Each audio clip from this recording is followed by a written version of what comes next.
Olá, pessoal. Nós iremos fazer a apresentação do nosso trabalho sobre a atuação da terapia ocupacional na atenção básica e à saúde das populações ribeirinhas, quilombolas, indígenas e do campo. Descrição e contextualização das populações. População indígena.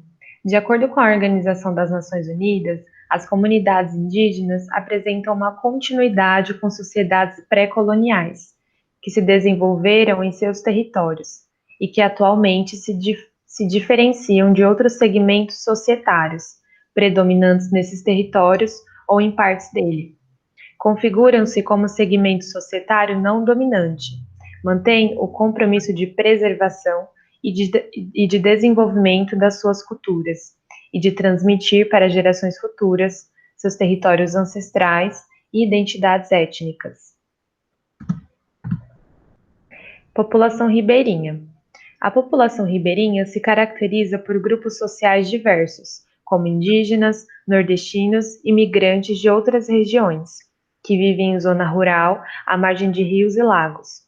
A sua vida cotidiana encontra-se influenciada pela dinâmica das águas, cheias e vazantes. As águas também constituem alicerces econômicos para essa população, como a realização da atividade de pesca. Além disso, o extrativismo vegetal se faz presente como uma importante atividade econômica. População quilombola. A partir do Decreto nº 4.887, de 2003, consideram-se remanescentes das comunidades quilombolas, para os fins deste decreto, os grupos étnico-raciais, segundo critérios de autoatribuição, com trajetória histórica própria, dotados de relações territoriais específicas, com presunção de ancestralidade negra, relacionada com a resistência à opressão histórica. Nesse sentido, as comunidades remanescentes de quilombo compartilham uma terra de uso comum, uma ancestralidade étnica negra, relacionada à resistência durante o período escravocrata no Brasil, com historicidade, ancestralidade própria e relações particulares com o território. População do campo. Existem diversas teorias e formas de compreender os espaços do campo e os espaços urbanos. O território rural e urbano podem ser compreendidos de forma relacionada, como um contínuo rural-urbano, em que não é colocada uma delimitação aguda entre tais espaços, apontando que os espaços se modificam entre configurações muito rurais ou altamente urbanas. Em paralelo, existem técnicas e critérios para tal classificação, sendo a delimitação política-administrativa, número populacional, a dimensão demográfica, a ocupação econômica da população, dentre outros. Agora eu vou falar um pouco sobre as políticas públicas que falam sobre essas populações, que seria o ideal, né, que está escrito no papel. Segundo a portaria número 839, de 9 de maio de 2014, houve a redefinição do arranjo organizacional das equipes de saúde da família ribeirinha e das equipes de saúde da família fluviais nos municípios da Amazônia Legal e do Pantanal Sul-Mato-Grossense. Segundo essa portaria, as equipes farão deslocamentos para garantir o atendimento em atenção básica das comunidades a cada 60 dias, pelo menos. E essas equipes também vão receber financiamento para garantir os seguintes recursos: até 4 unidades de apoio que realizam ações de forma descentralizada vinculadas ao estabelecimento de atenção básica e até 4 embarcações de pequeno porte exclusivas para deslocamento dos profissionais dessas equipes. Além disso, as equipes devem contar com um número de profissionais compatível com a capacidade de atuação, que a gente nem sempre vê que é realidade. Com relação à população indígena, existe a Política Nacional de Atenção à Saúde dos Povos Indígenas, que versa sobre o acesso integral à saúde, de modo a respeitar a diversidade e as crenças culturais desses povos. Algumas das diretrizes são a organização dos serviços destinados a essa população na forma de distritos sanitários especiais, havendo serviço a nível local, onde se situa a atenção básica, a preparação de recursos humanos que saibam atuar nesse contexto intercultural, o monitoramento das ações e a articulação dos sistemas tradicionais indígenas de saúde. Além disso, também existe a Lei 9.836, do ano de 1999, então é um pouco antiga, que fala sobre a instituição de um subsistema de atenção à saúde indígena, que deve ser articulado com o SUS. E essa lei ela é bastante sintetizada, falando sobre a promoção, proteção e recuperação da saúde dessa população. Já com relação à população do campo e da floresta, que vai englobar a população quilombola também, existe a Política Nacional de Saúde Integral das Populações do Campo e Floresta de 2013, que é um livreto e também vai falar da portaria de 2011 sobre a ampliação da atenção básica para garantir o acesso à população aos serviços de qualidade, com equidade e em tempo adequado ao atendimento das necessidades de saúde. Porém, tanto essa política como a portaria não especifica exatamente como isso deve acontecer. Embora tenhamos como ideal as políticas públicas que têm a intenção de assegurar os direitos à saúde da população ribeirinha, segundo Silva, há uma importância dos profissionais se aproximarem mais a políticas de saúde específica para esses povos. Além disso, há o desafio da falta de recursos materiais e humanos para a promoção de acesso aos serviços de saúde na comunidade, sendo o baixo investimento um fator que compromete diretamente a acessibilidade aos serviços de saúde a essa população. Pode passar. Para além desses percalços, também desejamos destacar as ações do terceiro setor em vista da promoção da saúde da população ribeirinha, e para isso falaremos do NAPRA, o Núcleo de Apoio à População Ribeirinha do Amazônia, criado desde 1993 como um projeto de extensão da USF. O NAPRA atualmente é uma organização privada sem fins lucrativos que tem a missão de apoiar as comunidades ribeirinhas e promover a formação de estudantes e profissionais para a ação comunitária no contexto amazônico. Além disso, todas as ações do NAPRA são pautadas em um princípio básico, onde os moradores das comunidades apoiadas devem ser protagonistas dos projetos. Pode passar. A fim de protagonizar a fala de quem atua nesse espaço, decidimos convidar a Dandara Souza, estudante do 5º ano do curso de Terapia Ocupacional da UFSCar, que atua como colaboradora do projeto, para também nos dizer um pouco como é a realidade da acessibilidade da população ribeirinha à atenção primária à saúde, nas ações de um terceiro setor.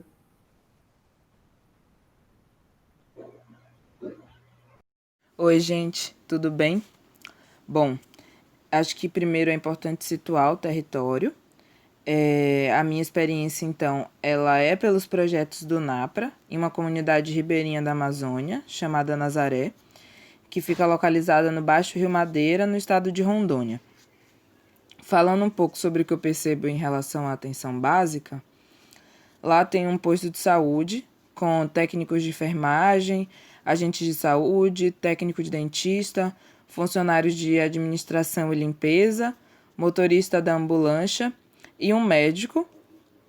Agora tem médico, mas até pouco tempo, e aí eu começo a falar sobre as políticas públicas e a atenção básica. Até pouco tempo não havia, porque o médico de lá ele era dos mais médicos, e acabou o programa por um corte do governo Bolsonaro, né? E aí teve um concurso, alguns médicos brasileiros passaram, mas eles não quiseram assumir o cargo e ir para a região atuar lá. Isso mostra uma precarização do serviço de saúde para essa comunidade. E ainda assim, quando tem médico, o serviço de saúde ele tenta funcionar de uma forma que não é pensada para as comunidades, levando em consideração as histórias das pessoas, necessidades específicas, respeito ao tempo delas, ao território. E isso também mostra algum tipo de violência do Estado, né? Mas outra coisa que eu acho que é importante falar é que, apesar disso ou além disso, essas comunidades elas acabam contando com projetos e organizações não associadas ao governo, ou se mobilizando por conta própria, porque a partir de organizações da própria comunidade eles também produzem saúde. E eu acho que isso também é uma coisa importante da gente ressaltar. Acho que é isso. Um beijo. Agora eu vou falar como o tema é abordado na terapia ocupacional.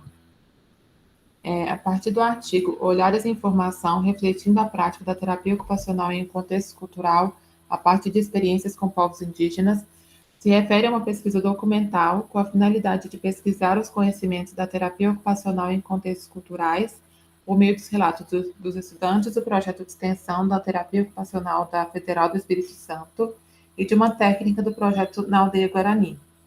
A partir da vivência nesse contexto cultural, da participação no cotidiano e da convivência com o outro, que as intervenções da terapia ocupacional ocorreram.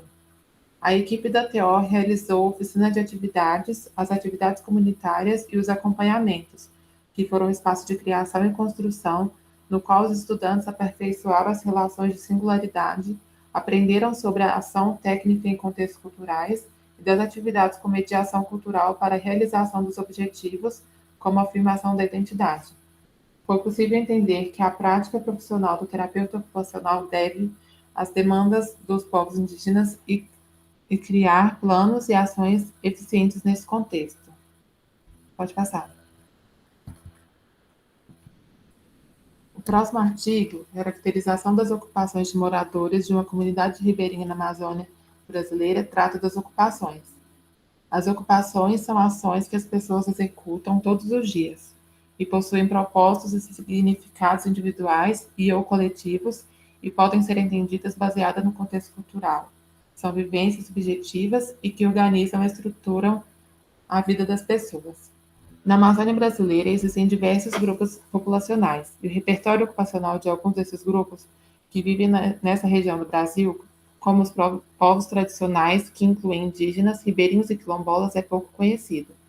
Profissionais de saúde que trabalham com essas populações enfrentam muitas dificuldades na atenção dada a essas pessoas, vindas dessas comunidades, nos diferentes contextos de atuação profissional.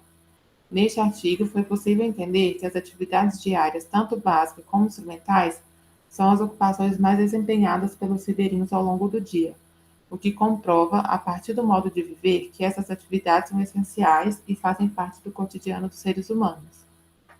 Agora vamos passar alguns vídeos de terapeutas ocupacionais que trabalharam com algumas dessas populações e responderam a nossa pergunta. Como foi e é sua vivência como terapeuta ocupacional na atenção básica à saúde com a população quilombola, indígena e do campo? E qual sua percepção acerca da acessibilidade nesse nível de atenção à saúde para essa população?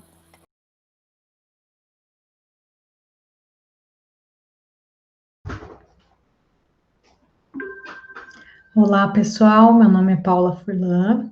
Venho contar para vocês um fragmento de uma experiência que eu tive com uma comunidade de quilombo. Eu tive essa experiência através do aprimoramento profissional que eu fiz pela Unicamp e através do meu contato com uma equipe de programa de saúde da família de uma cidade.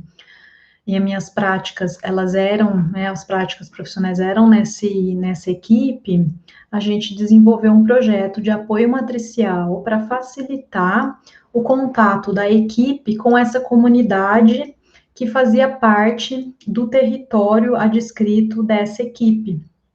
A equipe trouxe algumas questões, a princípio, relacionadas à comunicação com essa comunidade e até ao uso e acesso dessa comunidade à equipe, que consideravam que essa comunidade usava pouco a unidade. Então, a gente fez um projeto, primeiro de estudo dentro da equipe, sobre políticas específicas dessa comunidade e formas de discutir aspectos culturais dentro do campo da saúde. E então a gente se aproximou dessa comunidade, fizemos várias reuniões via associação de moradores e uma agente comunitária que era moradora dessa comunidade, para estabelecer ações e projetos para dentro da comunidade. A gente disparou algumas ações que foram acompanhamento de casos clínicos, né, de situações que eram necessárias de acompanhamento médico, de enfermagem, né, acompanhamento da diabetes, da glicemia, da hipertensão, bastante população idosa. Então, a equipe Assim como tem a lógica de visitas domiciliares, né, usava esses momentos para ir até a comunidade e fazer um acompanhamento lá dos idosos nas suas casas.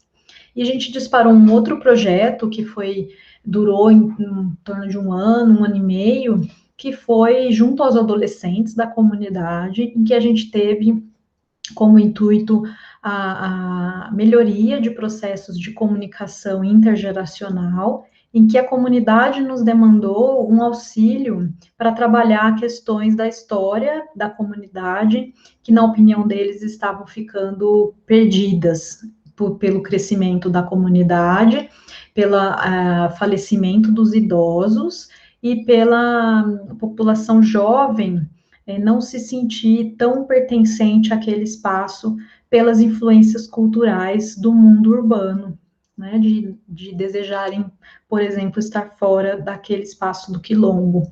Então, a gente trabalhou questões de pertencimento, questões de comunicação, de encontro dos mais novos com os idosos, espaços de conversa, entrevistas, debates entre a comunidade, tudo isso no propósito de fomentar uma recuperação, trazer à tona, né, aspectos de memória e de tradição que essa comunidade carrega nas suas gerações anteriores. E foi um trabalho muito bonito, isso culminou num vídeo que foi editado, exibido dentro da comunidade e para as escolas públicas da cidade, que essa comunidade pertence. É um processo também que ajuda a visibilizar, né, o processo e a legitimidade das comunidades de quilombo e as necessidades específicas em saúde que devem ser cuidadas. Então, era isso, agradeço a oportunidade.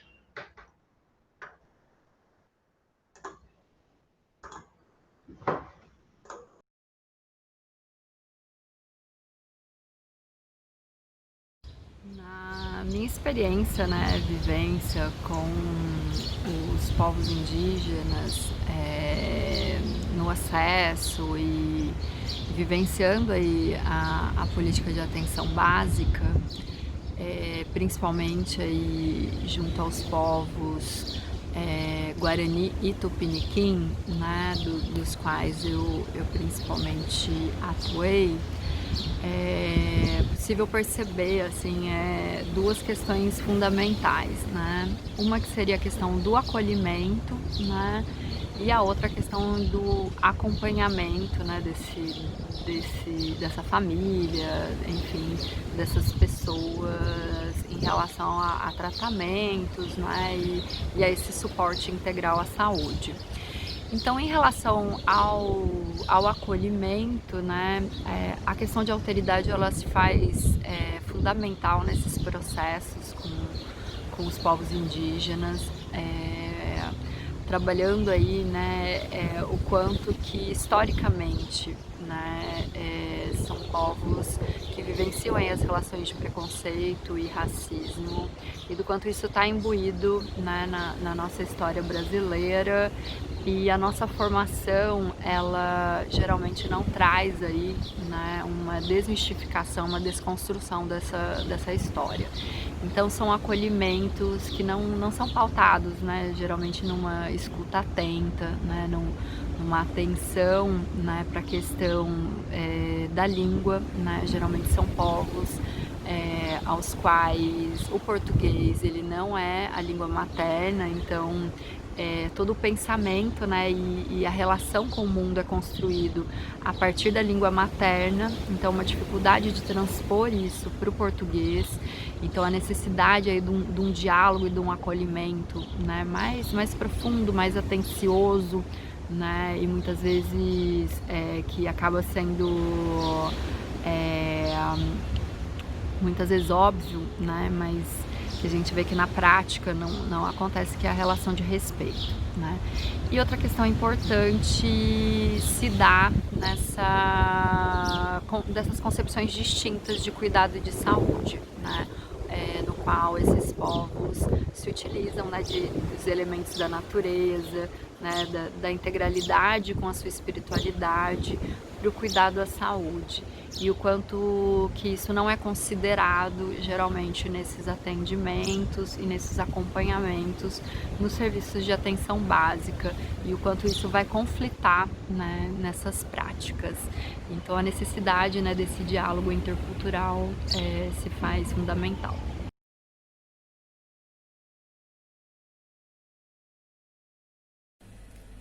Olá, meu nome é Luísa, sou terapeuta ocupacional formada pela UFPE e residente do primeiro ano da residência multiprofissional em saúde da família, com ênfase nas populações do campo, e atuo aqui na zona rural de Caruaru, interior de Pernambuco. Bom, tentar sintetizar o que está sendo a minha vivência na residência é um tanto desafiador, e vou tentar trazer aqui a partir, né, da potência e dos desafios que é estar nesse lugar, né? Os desafios por si só, né, fazendo uma breve análise de conjuntura, já são vários, considerando que a gente está em meio a uma pandemia, considerando, né, a precarização do SUS, que vem se aprofundando junto com a sua privatização, né, a extinção dos NASFs, o que coloca o fazer saúde, né, o fazer multiprofissional, como um lugar extremamente desafiador. A gente percebe que o que a gente tem feito é, de fato, a contramão do que é o projeto de saúde, né, que está sendo colocado pelo governo. E isso é desafiador, mas extremamente necessário, né? O nosso fazer, né, a nossa atuação multiprofissional é, antes de mais nada, uma defesa intransigente do SUS 100% público, estatal e de qualidade, e do direito à saúde das populações do campo. Né? Isso nos coloca num lugar de luta cotidiana. E a gente tem feito isso, né, multiprofissionalmente. A gente tem construído um saber que a gente não constrói na universidade, infelizmente. Né? A gente geralmente sai lá com as nossas caixinhas, cada um formado, né, para fazer aquilo da sua área. Mas o fazer multiprofissional e os desafios das populações do campo nos colocam num lugar desafiador de aprender cotidianamente a fazer de forma coletiva, né? A estar junto a essas populações e passar junto a elas o que é de dificuldade histórica dessas populações, né? As dificuldades de acesso, as dificuldades estruturais em relação ao modo de vida e trabalho dessas populações. Então a gente vê de modo escancarado, né, a determinação social da saúde ali, né, no cotidiano, no dia a dia. E para a gente da terapia ocupacional, né, que estuda o cotidiano, que estuda as atividades do dia a dia, né, que intervém nas ocupações, é de extrema importância estar nesse contexto, né, aprofundar os nossos estudos, coisa que a gente não vê na universidade, né? A gente mal aprende a atuar no SUS, quiçá atuar nas populações do campo. Então, já deixo uma crítica à nossa formação e trago o quanto a gente precisa estar discutindo sobre isso, estar pegando as experiências que a gente tem no Brasil junto a essas populações e discutindo e trazendo para a graduação, trazendo para a extensão, fazendo com que a terapia ocupacional, de fato, né, construa um saber, construa um fazer, né, que faça saúde para o povo e com o povo. Essa é a proposta da residência. Então já deixo o convite, né, para quem quiser vir fazer a residência. A gente tem 2 vagas para terapia ocupacional, inclusive o edital, né, do ano que vem está aberto. Então divulguem, venham conhecer, fico à disposição, né? A gente tem um Instagram que é o TO no Campo, onde a gente está compartilhando algumas experiências e espero que possa ajudar a gente da terapia ocupacional crescer em defesa de uma terapia ocupacional para o povo.